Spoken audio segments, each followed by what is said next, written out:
સ્વામિનારાયણ સ્વામિનારાયણ સ્વામિનારાયણ સ્વામિનારાયણ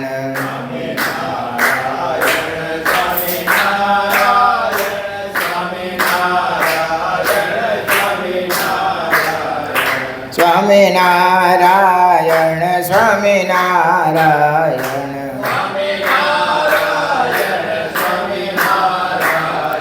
સહજાનંદ સ્વામી મહારાજની જય. સ્નાતં ચંદન ચરચિતં નિજજને પુષ્પ સૃજાલં કૃત પ્રાત સૂર્યમયુખ સેવિતમુખં શ્રીચંદ્રશાલોપરી કૃત્વા રોટકમેકપાણિતલકે પંક્ત્વાનસ્તેન પૂજાનાં પ્રવિલોકસેવકગણાં વંદે સદા સ્વામિનં વંદે સદા સ્વામિનં વર્ણિવેશરમણીયદર્શનં મંદેહાચરુચિરાનનાંબુજં પૂજિतं સુરનરોત્તમૈર્મુદા ધર્મનંદનમહં વિજયંતયે. ઓમ અવતારિણે શ્રી સ્વામિનારાયણાય નમો નમઃ. ઓમ શ્રી હરિકૃષ્ણાય નમો નમઃ. ઓમ શ્રી પૂર્ણ પુરુષોત્તમાય નમો નમઃ. ઓમ સર્વેભ્યઃ સદગુરુભ્યઃ નમો નમઃ. સહજાનંદ સ્વામી મહારાજની જય. હરે કૃષ્ણ મહારાજની જય. સ્વામિનારાયણ ભગવાનની જય. વિક્રમ સંવત 2082 જેઠ સુદ 14 તારીખ 28/6/2026 રવિવાર. આચાર્ય શ્રી વી હરિલાલજી મહારાજ રચિત શ્રી હરિલાલ અમૃત કળશ પહેલો વિશ્રામ પહેલો. નમો મુક્તાનંદ પ્રભુ પદ તણા સેવક સદા મહાશાસ્ત્રાભ્યાસે વ્યર્થ ન ગુમાવે પળ કદા. કરે વાર્તા જ્યારે સુર સરિત ધારા સમવયે કુસંગે સતસંગે સકળ જન ચિતે અતિ ચહે. કુસંગે સતસંગે સકળ જન ચિતે અતિ ચહે. સહજાનંદ સ્વામી મહારાજની જય. ચાલુ કથાના પ્રસંગમાં આમોદરા ગામના મૂળજી વિશે આપણે વાત કરી રહ્યા છીએ. વાત કરતાં કરતાં દેવાનંદ આહિરને ત્યાં લગભગ 20 જેટલા સાથી જૂટેલા અને બપોરનું ભાત આવેલું એ પ્રસંગ આપણે યાદ કરતા હતા. પણ આજે મહાનુભાવાનંદ સ્વામીની તિથિ છે. જો કે મહાનુભાવાનંદ સ્વામીનું જીવન આપણે વિસ્તારથી કીધું હતું, પણ ઘણો સમય થઈ ગયો ને, એટલે લગભગ યાદ હોય.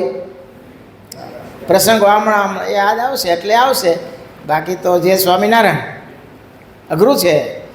કારણ કે લાંબો સમય થાય એટલે એનું મનન ન થાય, ચિંતવન ન થાય, અથવા તો વારંવારી શ્રવણ કરવામાં ન આવે તો લાંબા ગાળે ભૂલે જતું હોય છે, અને સહજ છે. આમાં એક દી બધું ભૂલવાનું જ છે. ભૂલવાની ટેવ તો પાડવી પડશે ને, પણ આવી ટેવ ન સારી. જે નો યાદ કરવું હોય એ ભૂલવાની વાત. ભગવાન ને ભગવાનના મહાપુરુષના જીવન છે, ભક્તોના જીવન છે, મહારાજની લીલા છે, એને તો વારંવાર શ્રવણ કરવી અને સંભાળવી, એનું ચિંતન કરવું, એનું મનન કરવું, એને વાગોળે રાખવી, તો લાંબા સમય સુધી યાદ રહીએ. તો આપણે મહાનુભાવાની સ્વામી વિક્રમ સંવત 1913માં સ્વામી અમદાવાદમાં જ ધામમાં ગયા સ્વતંત્ર થકા. આજે જ્યાં નારાયણ ઘાટ છે ત્યાં સાબરમતીને કિનારે સ્વામીનો અગ્નિ સંસ્કાર કરેલો, ત્યાં સ્મૃતિ માટે આજે પણ છત્રી ત્યાં મહાનુભાવાની સ્વામીની છે. અને એ છત્રીનો જીર્ણોદ્ધાર જે સ્વામીએ અમેદાસ પટેલને 7 લીમડામાંથી 7 દીકરા આપ્યા હતા ને, અને સ્વામી કે અડધા મારા ને અડધા તારા, એ લીમડાવાળા સાધુએ જ એનો જીર્ણોદ્ધાર કરી અને સરસ મજાનો ત્યાં સ્વામીની સ્મૃતિ માટે ઓઢો બનાવ્યો છે. મહા પ્રતાપી સંત હતા. આમ કુરુક્ષેત્ર બાજુથી લગભગ 300 કિલોમીટર દૂર કડા ગામ છે. મૂળ ત્યાંના એ વતની બ્રાહ્મણ કુળ. અને 1942માં એમનો જન્મ. માત એના ભાઈ અને એના પિતા ત્રણેય નક્કી કર્યું કે આપણે ત્રણેય ભગવાન ગોતવા નીકળી જાય, આપણા દેહ કરીને ભગવાન મેળવી લેવા છે. પરિવારમાં બીજા કોઈ હતા નહીં, 3 જણા હતા. કે આપણે 3 વૈધા છીએ, તો હવે આપણે ભગવાન ગોતવા. તો એ કુરુક્ષેત્રમાં એક સદાવ્રત હતું, ત્યાં આવ્યા એક વ્રત પહોંચેલા મા ભજનિક મહાત્મા હતા, ઉંમર થઈ ગયેલી, અને કોઈ આવે અને ટાઢો ટુકડો આપે, ભિક્ષા આપે, કોઈ દુખિયાની સેવા કરે, અને થોડીક ગાયો આવો આશ્રમ હતો એટલે એ ત્યાં રોકાણા. એને એમ થયું કે આ સંત છે બહુ ભજનિક, કોઈ બીજો ડોળ છે નહીં, અને દુખિયાની રોગીઓની આગંતુક આવે એને ભોજન જમાડે જ, સાત્વિક માણસ છે, એટલે ત્યાં રોકાણા. એની પાસેથી એમને દીક્ષા લીધી, એને સેવાદાસ એવું નામ ધારણ કર્યું. વ્રત થઈ ગયા. આ સેવાદાસ દોડી દોડીને સેવા કરે એટલે એમ થયું કે હવે વૃદ્ધ થયું એટલે એકવાર ચાવીનો જોડો લઈને કીધું, સેવાદાસ હવે મારી ઉંમર થઈ ગઈ છે, હવે હું થોડા દિનનો મહેમાન છું, આ મઠ અને આ સદાવ્રત તું સંભાળ. આને એમ થયું હું નીકળો છું ભગવાન મેળવવા માટે, અને આ ઉપાધિ મને ક્યાં વળગી? આ તો શ્રેષ્ઠ મુમુક્ષ હોય એની વાત છે.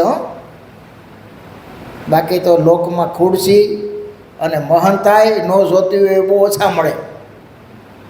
અમારા માટે કેવું મહંતાઈ, કેવી મહંતાઈ, સદગુરુની ડિગ્રી મળી જાય, મહંતાઈ મળી જાય, 8-10 શિષ્ય મળી જાય. હા, એટલે પછી આમ થોડોક વાંકો હાલતો તો સીધો થઈ જાય, કરંટ આવે એમ કહેવાનો મતલબ. અને સહજ છે. એક પહોંચેલા મહાપુરુષ હોય એની વાત અલગ હો.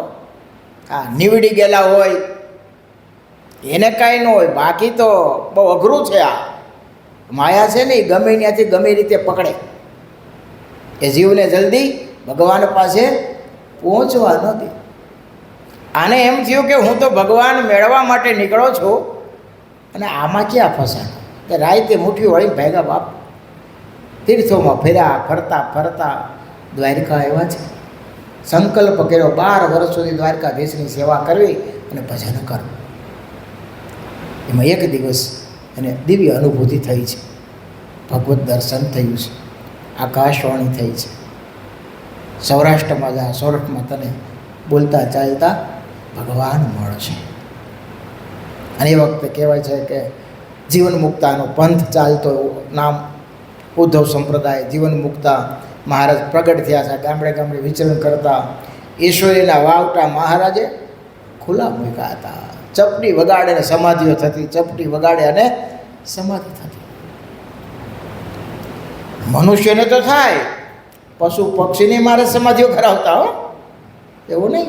આ સરદારમાં મહારાજ તળાવને કાળે બેઠા હતા તો મહારાજે ચપટી વગાડી, માછલા, મગરા, કાચબા જે કાંઈ હતા ને બધાની સમાધિ. તો ઓલા સુરા આયરે થોડાક ભક્તો બીજા હતા કે મહારાજ આ તો ઓલા હમણાં ગીતડાને તો હવે શિકાર ગોતવો નહીં પડે. મહારાજ કે એટલું કરતા હોય જેનું રક્ષણ કરતા નહીં આવડતું હોય, આમ સમાધિ કરી એ ઉપર સમાધિમાં બોલો ને એને ચોટી ગયા ભગવાન. તો અને એ વખતે કાર્યાણીના માચા ખાસર બરાબર આવેલા હો.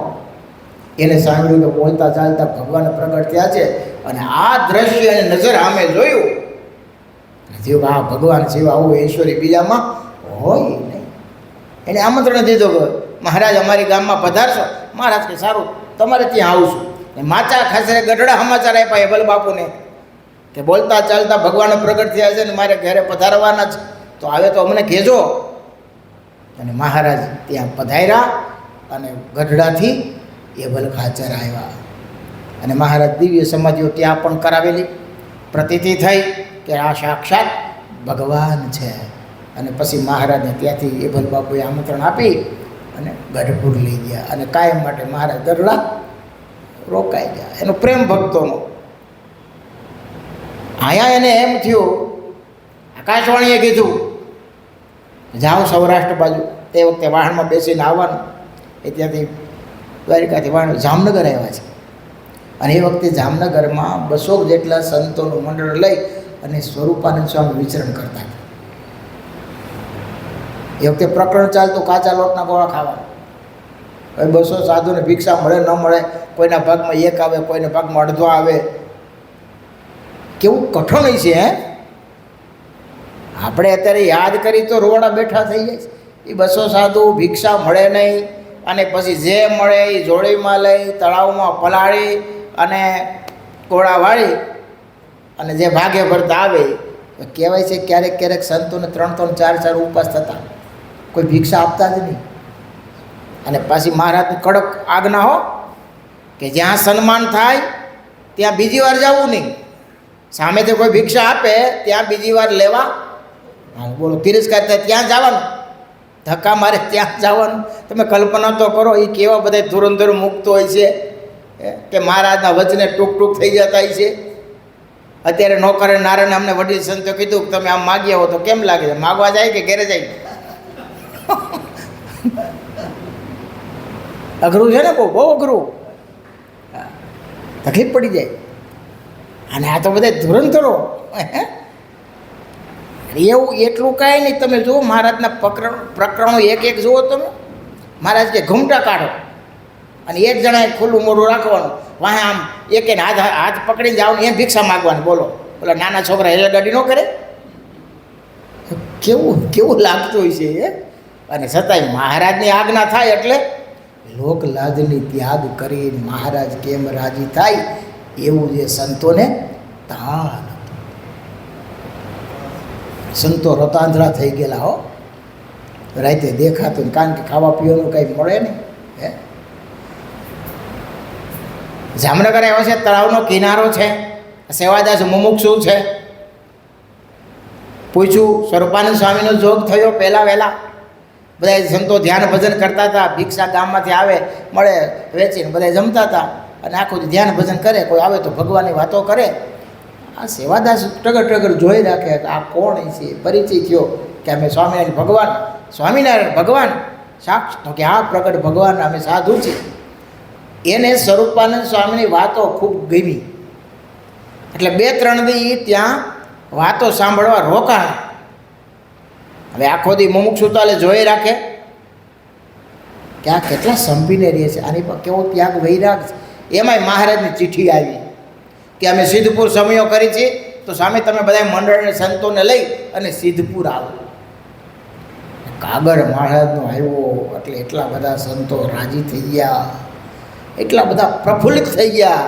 એ કાગળને આંખે અડાડ્યો, છાતીએ છાપ્યો, માથે લગાડ્યો. એ આ બધી ક્રિયા સેવાદાસ જોઈ રાખ્યો.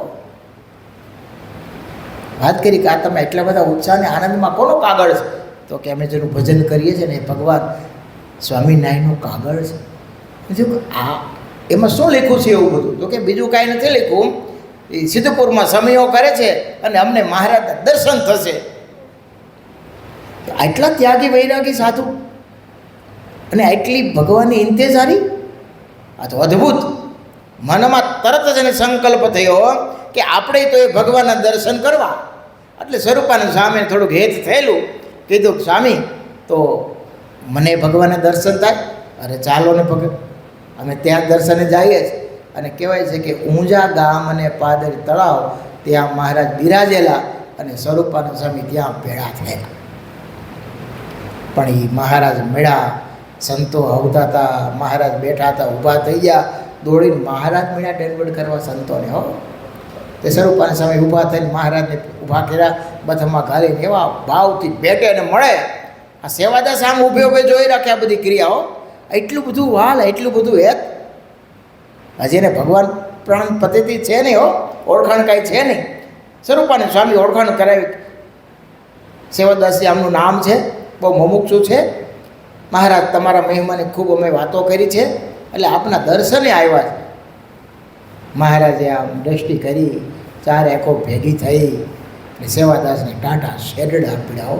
જ્યારે પૂર્વની ક્યાંક ઓળખાણ તાજી થતી હોય ને એવી એની અનુભૂતિ થઈ.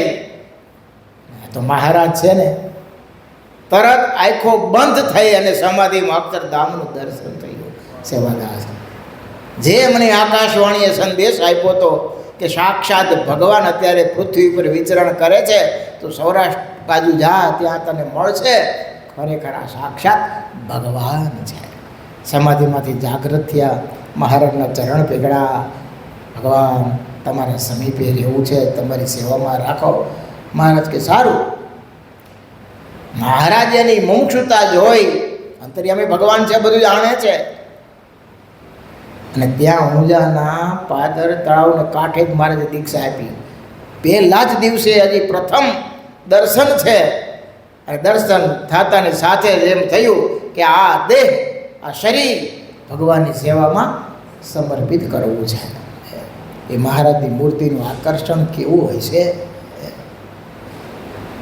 નકર નક્કી કર્યું તો 12 વર્ષ સુધી મારે દ્વારકાધીશની સેવા કરવી.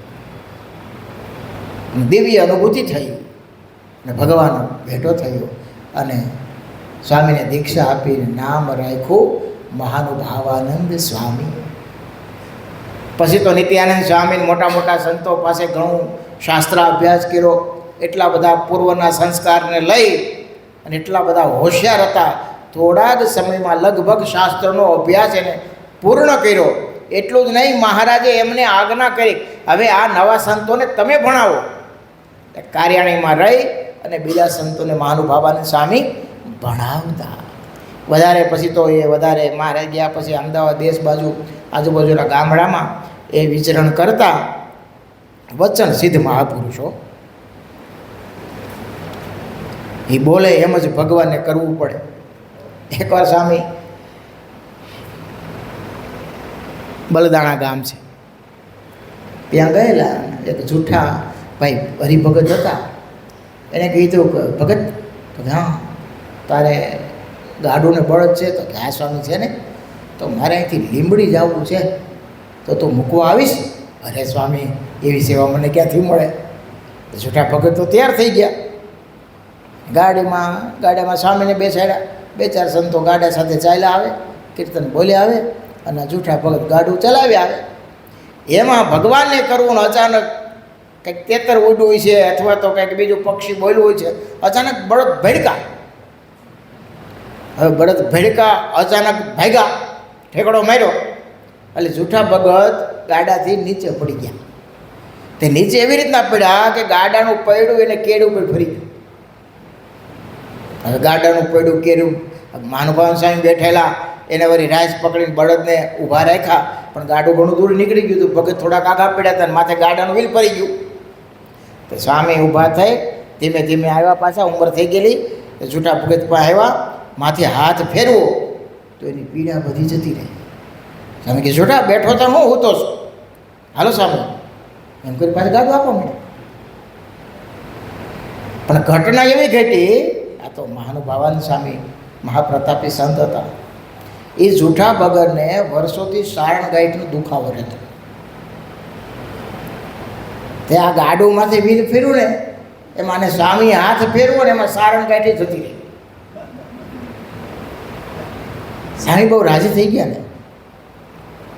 એટલે ભગતે ગામમાં આવીને બધાને વાતો કરી કે આવી રીતની ઘટના ઘટી.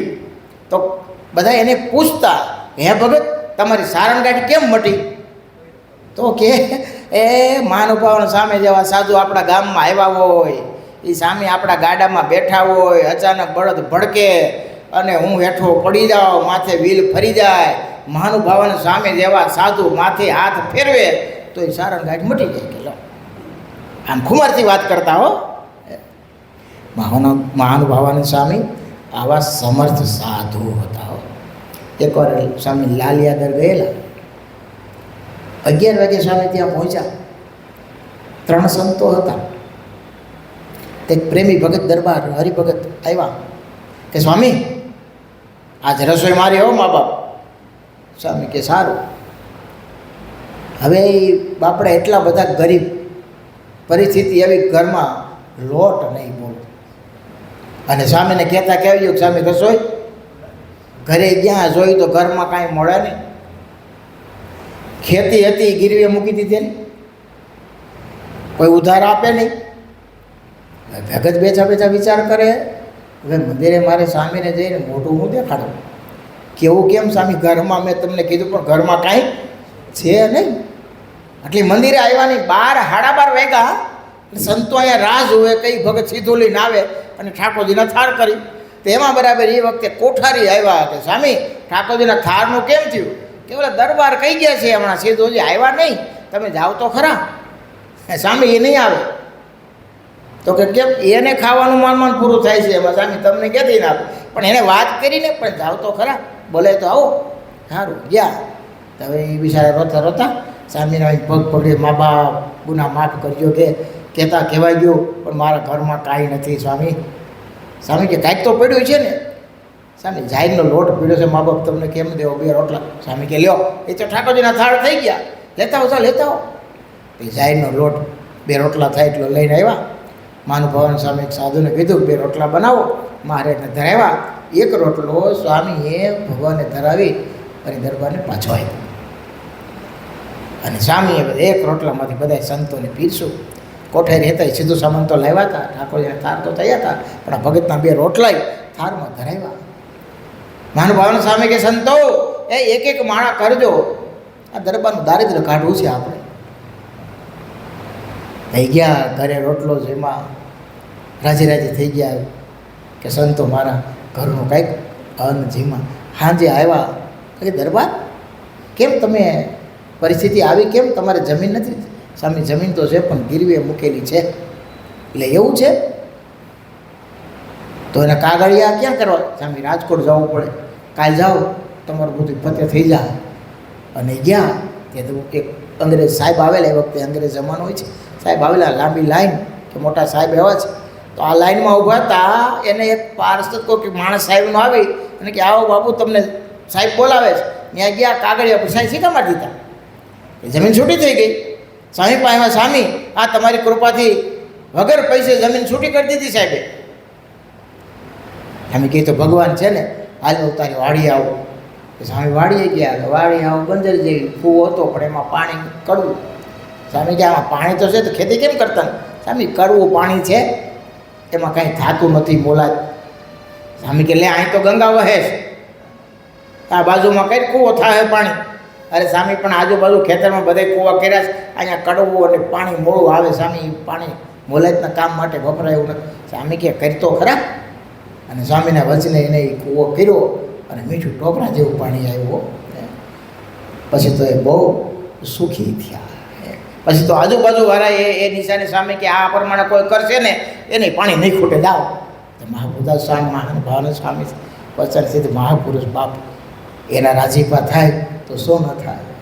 અમે એકવાર અમદાવાદથી ઉના જતા હતા ને બગસરા ગામે એક મારી સાથે એક છોકરો ભણતો ચીમન કરી હીરપરા, એ બચુભાઈનો દીકરો. સ્વામી બગસરા બહુ જાતા અને બચુભાઈની વાડીએ સ્વામી નાવા જાતા. એટલે સ્વામી કે જાય જોગી સ્વામી મારી વાડી આવતા, સ્વામી આવો ને.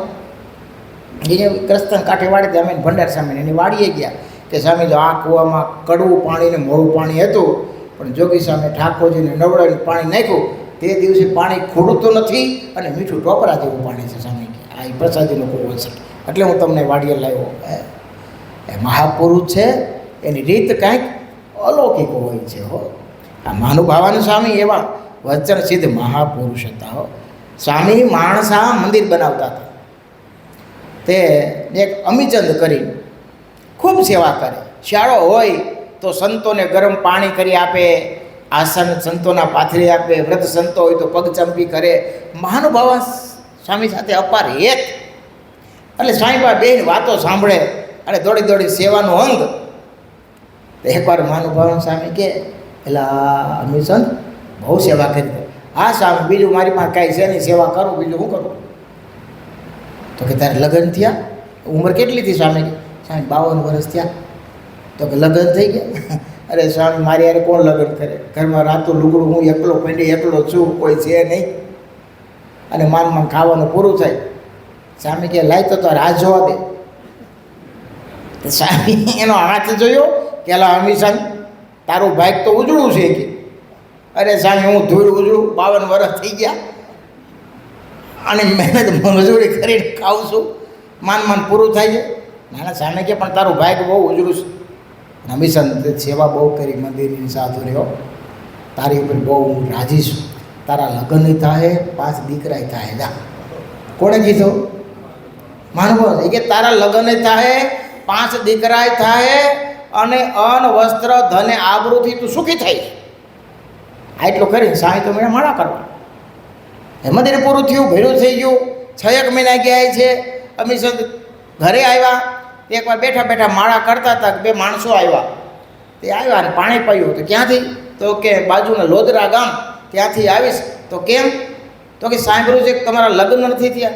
તો કે લગ્ન તો 52 વર્ષ થઈ ગયા.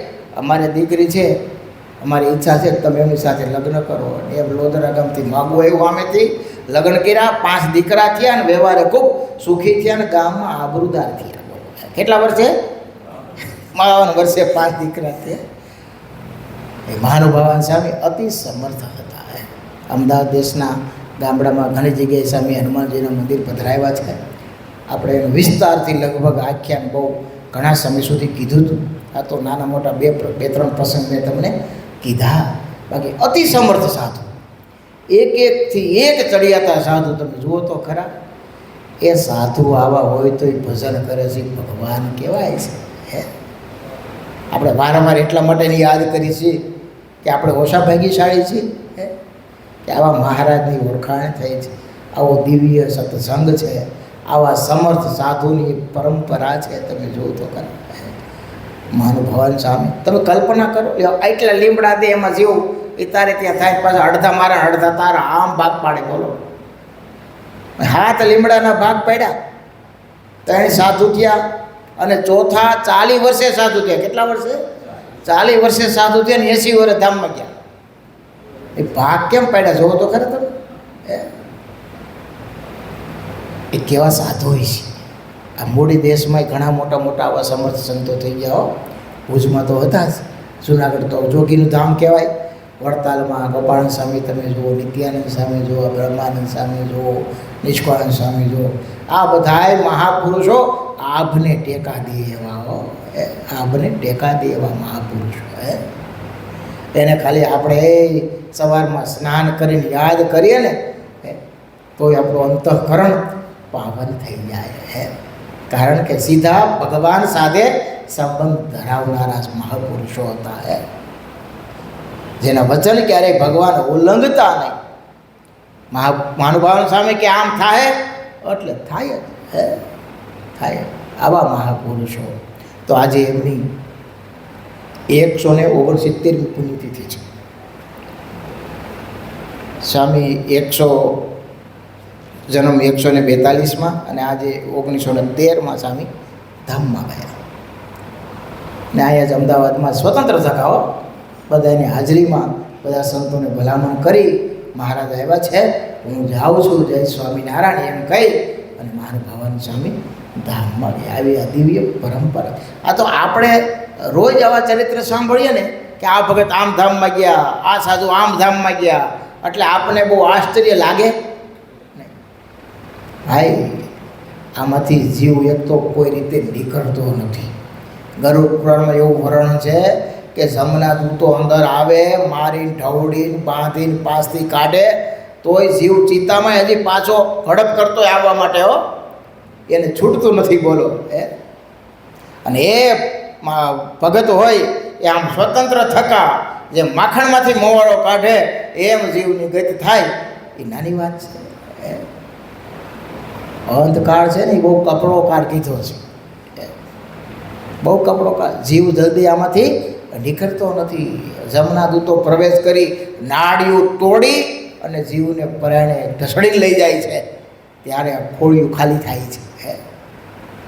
એટલે તો મહારાજે રામાનંદ સ્વામી પાસેથી ગાદીએ બેઠા પહેલાં માગ્યા, બે વરદાન માગ્યા કે સ્વામી તમારો જો આશ્રિત હોય ને અને અંત સમય જે વીછીની વેદના થવાની હોય તો મહારાજ કે મને રૂવાડે રૂવાડે કોટી વીસીની વેદના થાવો પણ તમારા આશ્રિતને એ વેદના ન થાવો.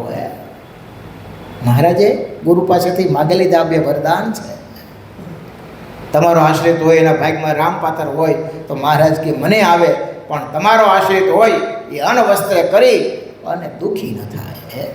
આવો દયાળુ ભગવાન મળે ક્યાં બાપ, ક્યાં મળે. હવે બસ હાલતા ચાલતા ખાતા પીતા મહારાજ સ્વામિનારાયણ, મહારાજ સ્વામિનારાયણ એવું ભજન કરું. આજે 169ની પુણ્યતિથિએ મહાનુભાવન સ્વામીના ચરણોમાં કોટી કોટી વંદન કરી અને પ્રાર્થના કરીએ કે સ્વામી તમને જેવું ભગવાનમાં હેત હતું એવું હેત અમને થાય એવી કૃપા કરજો. સહજાનંદ સ્વામી મહારાજની જય. સ્વામિનારાયણ સ્વામિનારાયણ સ્વામિનારાયણ સ્વામિનારાયણ.